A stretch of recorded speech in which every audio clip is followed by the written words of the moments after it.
Welcome back. This is part 8 of Fraser Valley Climate Action's review of Nat Bullard's 2025 um, State of Decarbonization, the excellent slide deck he's prepared here.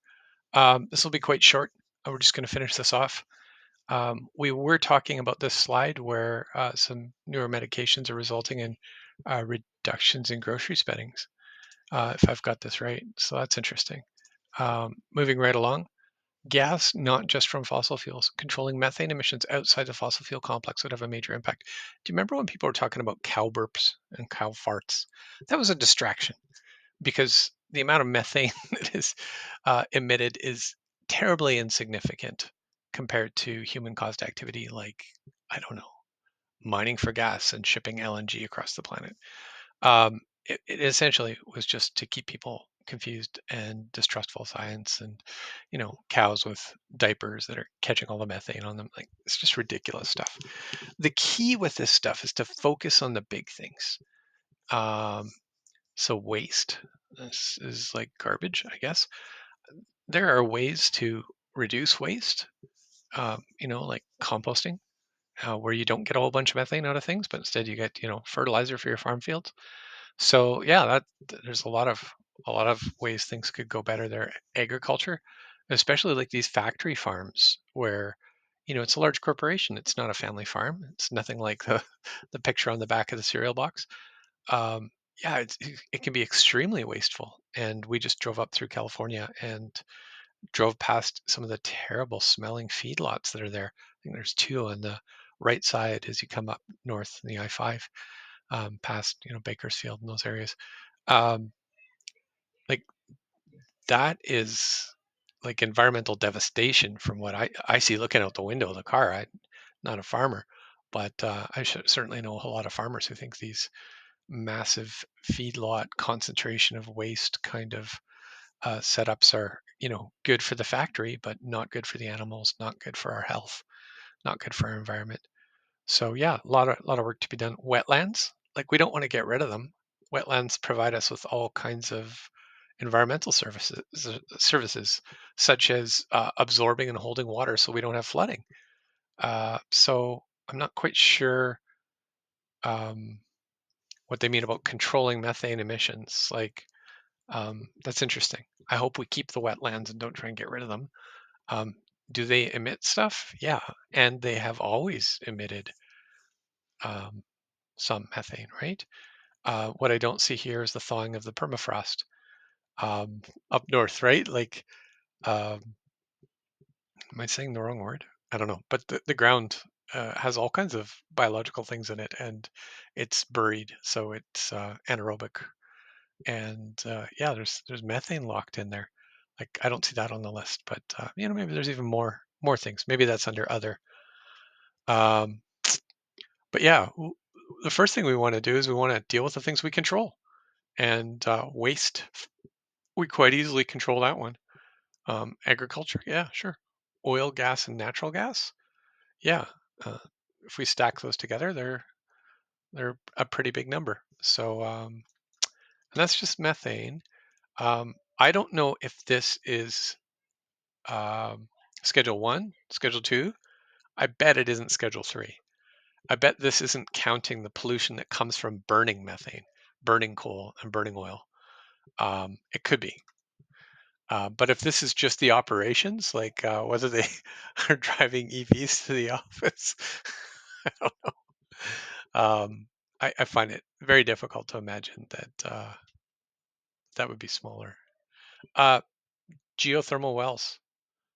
It looks like companies gaining experience with digging wells.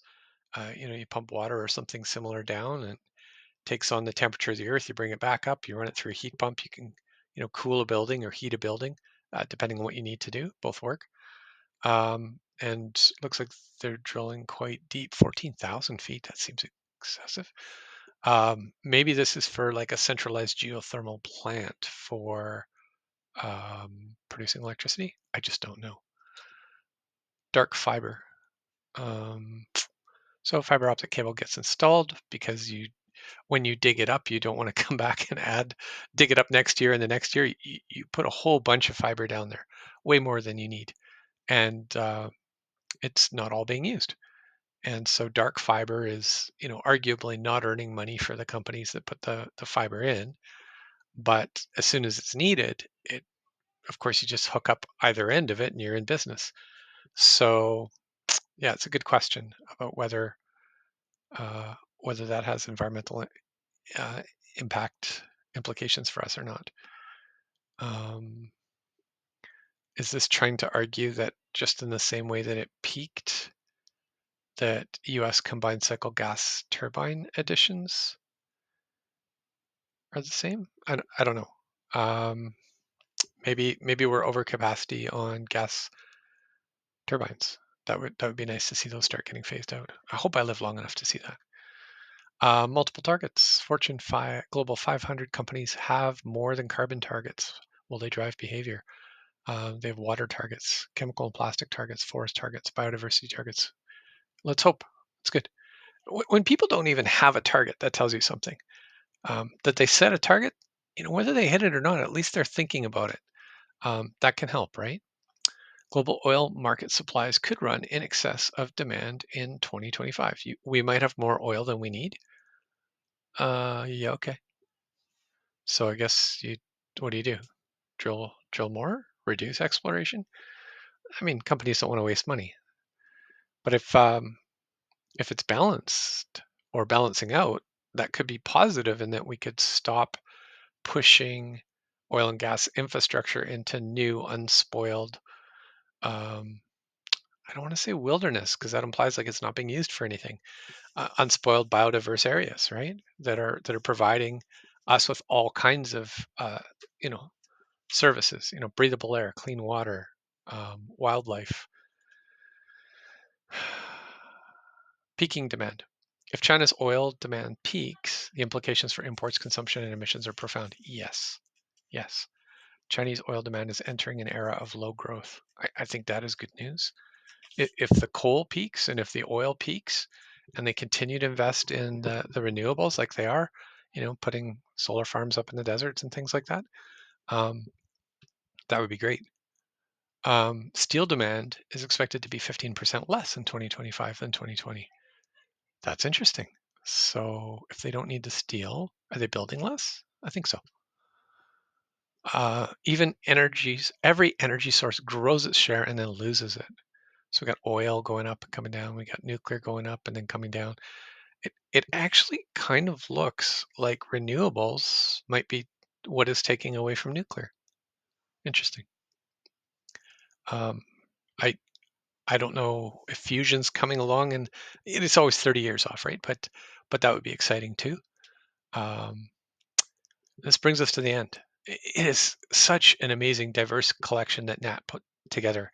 Um, this is all his material, and I just wanted to review it with you. I wanted to raise awareness about this good work that he did, and talk through some of the issues related to some of the slides.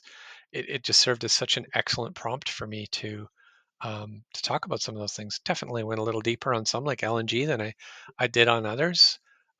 Still don't know what a CAGR is, but there's always the potential I will learn. Thanks for learning with me.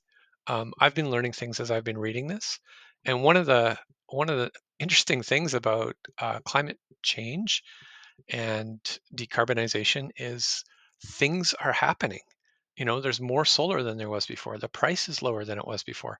So if you learned something 10 years ago, um, you you might know something that's true, but it might be out of date. And this is really helping me to catch up and stay current.